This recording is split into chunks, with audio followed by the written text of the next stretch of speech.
na parede, né? Figuradamente falando, a gente vai para o joelho orar. Então, orar em todo tempo quer dizer orar na bonança, orar fora de crise, orar fora de pandemia, cultuar, né? Estar vigilante, né? Estar indo para a igreja, né? Reunir a congregação fundamental. O Senhor, em certa passagem bíblica, ele disse: onde estiver dois ou três reunidos em meu nome, ali eu estarei. Reunido em oração, reunido louvando, reunido prestando um culto de adoração e louvor ao Senhor. Então, em oração, em todo tempo, faz parte do fortalecimento espiritual. Agora vamos para o segundo tópico, né? Conhecendo o campo da batalha espiritual. No segundo tópico, o primeiro subtópico, nos fala sobre as astutas ciladas do diabo. A expressão ciladas do diabo, no versículo 11 do capítulo 6 aos Efésios, quando o apóstolo Paulo disse: revesti-vos de toda a armadura de Deus para que possais estar firme contra as astutas ciladas do diabo, indica as armadilhas articuladas perversamente pelo reino das trevas. O líder desse reino é identificado como Diabolos, que significa caluniador e acusador, conforme Mateus capítulo 4, versículo 1, João 8, 44, 1 Pedro 5, 8. Interessante, falando acerca das astutas ciladas do diabo. A Bíblia diz que a astúcia, ela mora no coração da criança.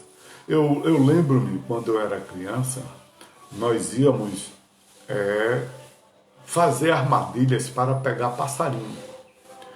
E o que era que nós fazíamos na infância? A gente pegava o visgo da jaca, né? Então, quando partia-se em casa, nas nossas casas, não era eu só, um grupo de meninos, quando partia, e que os nossos pais ou os irmãos mais velhos iam tirar o visgo, né, limpar, né, pegava pegava o jornal, papel de jornal, para tirar o visgo, né, que era uma coisa absurda, porque o papel de jornal é um papel péssimo, né? Um papel toalha hoje é muito mais higiênico para fazer isso, mas vamos lá. Aí a gente fazia o quê? A gente pegava um palito de picolé, né? E aqueles excessos dos visgos da jaca, a gente raspava aquele papel, juntava, né? E fazia umas bolinhas.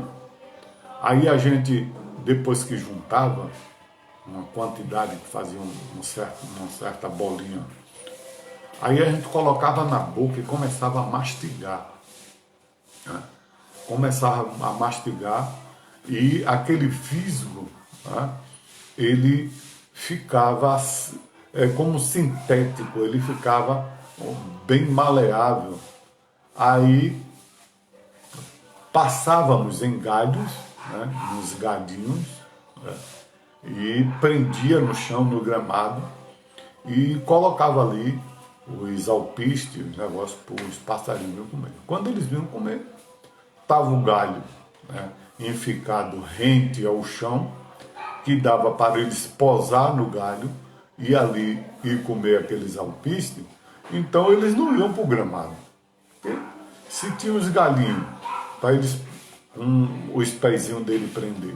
Só que os coitados, na hora que eles, aquele galho ali, cheio de visgo de jaca, que ele prendia ali, ele não saía mais.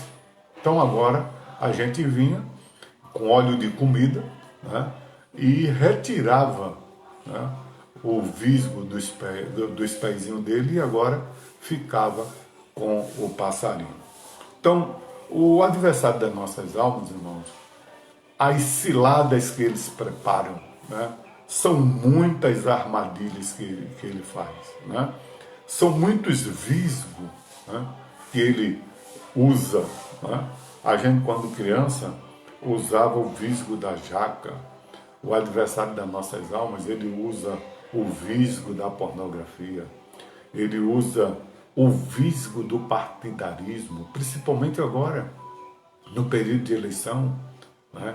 Para dividir irmãos na igreja, para dividir familiares. Às vezes, um membro da família resolve sair candidato por um determinado partido e outro membro, um primo, um irmão ou outro irmão, ou um tio, sai por outro e agora divide a família e agora ficam batendo boca.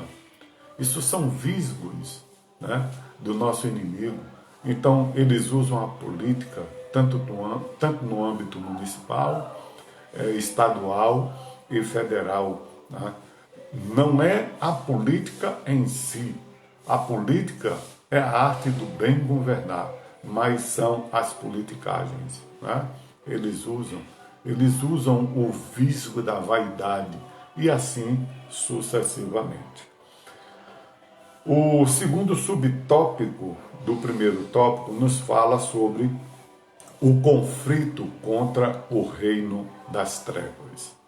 Paulo enfatiza que esse conflito não é contra carne e sangue. Está em Efésios, no capítulo 6, versículo 12. O apóstolo Paulo nos diz o seguinte: porque não temos que lutar contra carne e sangue, mas sim contra os principados, contra as potestades, contra os príncipes das trevas deste século, contra as hostes espirituais da maldade nos lugares celestiais.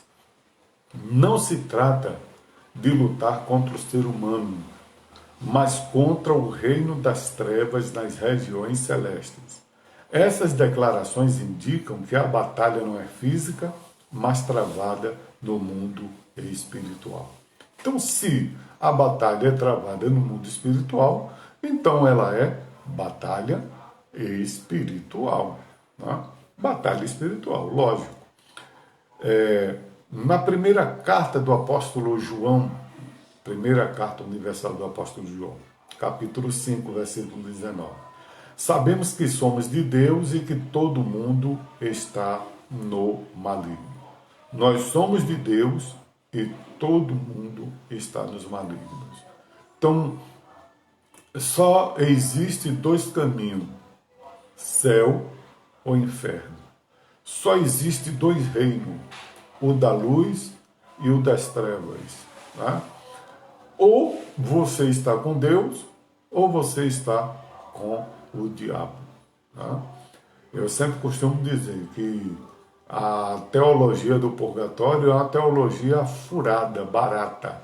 Né? Deuteronômio capítulo 30, versículo 19. Deus, usando o profeta Moisés, ele falou para a nação de Israel: eis que eu vos tomo hoje por testemunha contra vós, que eu vos tenho proposto a vida e a morte, a bênção e a maldição. A parte B do versículo é o Senhor dizendo: escolhes, pois, a vida, para que vivas bem tu e a tua descendência. Então, com Deus, ou é céu ou inferno. Com Deus, ou é abençoado ou é amaldiçoado. Né? Os antônimos na Bíblia está presente desde do Apocalipse até, desde do Gênesis até ao Apocalipse. Né?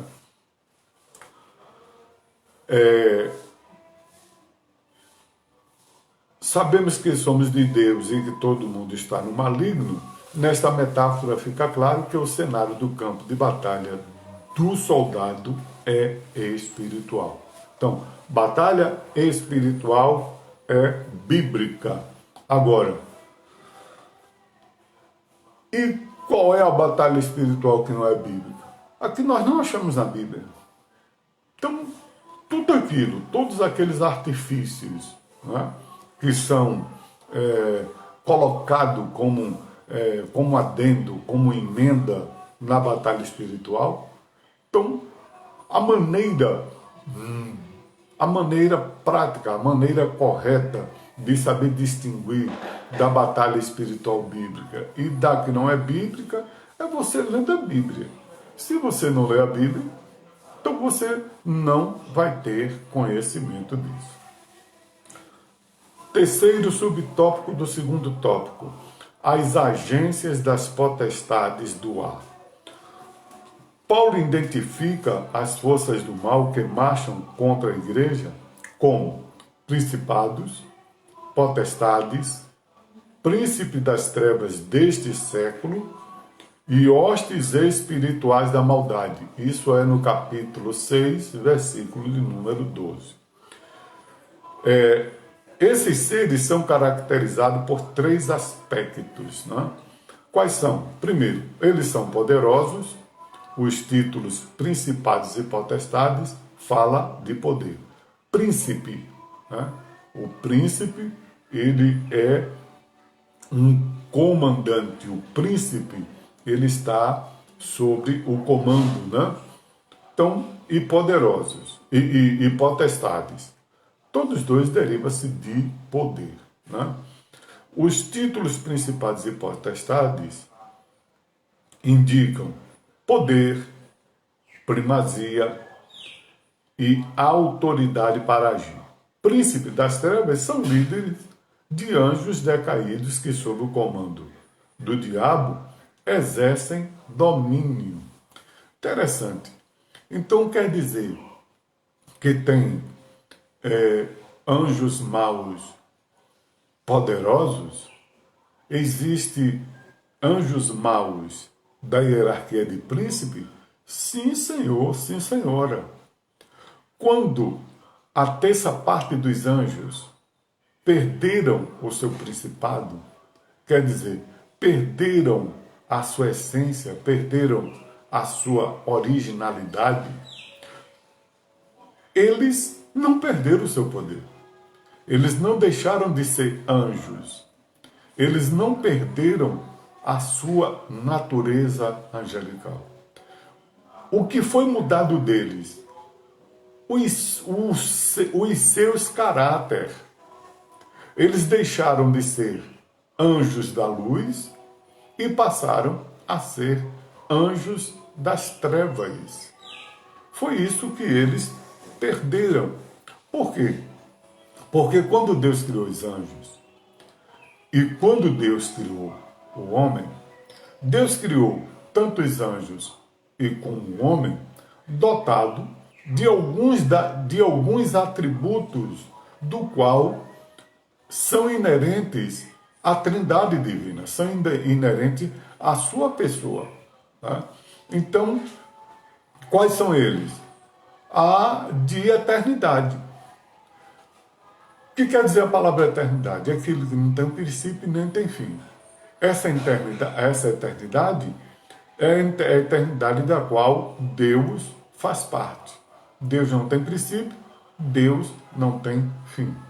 Mas a partir desta eternidade, aprove a Deus que Ele tem o poder para fazer o que Ele quiser, da maneira que Ele quiser e quando Ele quiser. Né? Então, aprove a Ele criar as hostes angelicais e criar o homem dotado de eternidade. É óbvio que tanto os anjos como o homem, a eternidade, ela parte de um princípio. E qual é o princípio? Da criação divina. Né? A partir do dia que Deus criou, a partir do dia que Deus formou. Né? Os anjos foram criados porque Deus criou os anjos a partir do nada, não teve uma matéria, né? Para que Deus, então os anjos foram criados e os homens foram formados. Por quê? Porque para Deus agora fazer o homem, ele partiu de uma matéria, né? Ele pegou do pó da terra para fazer o homem. Então o homem foi formado por Deus. Então, a partir daí, o homem foi formado para viver eternamente, né?